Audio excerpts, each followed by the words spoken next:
Supreme কোর্টের স্বতন্ত্র সচিবালয় প্রতিষ্ঠার অধ্যাদেশ বাতিল হলেও স্বাধীন বিচার ব্যবস্থার অন্তরায় হবে না বলে মন্তব্য করেছেন attorney general barrister Ruhul Quddus কাজল।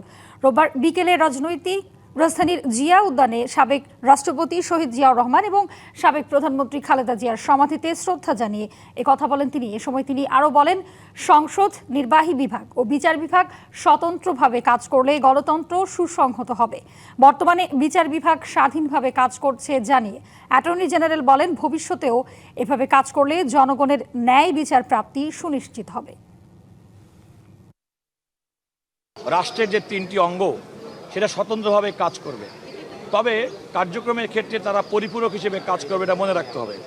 রাষ্ট্রের নির্বাহী বিভাগ, পার্লামেন্ট, সংসদ এবং বিচার বিভাগ, গণতান্ত্রিক সরকারের যে যাত্রা শুরু অভিপ্রায়, এখনও পর্যন্ত আমরা কোনো ধরনের নির্বাহী বিভাগের পক্ষ থেকে কোনো ধরনের ইন্টারফিয়ারেন্স আমরা এখনো লক্ষ্য করি নাই। RICL TMX, যুগের পর যুগ স্থাপনা থাকে মজবুত।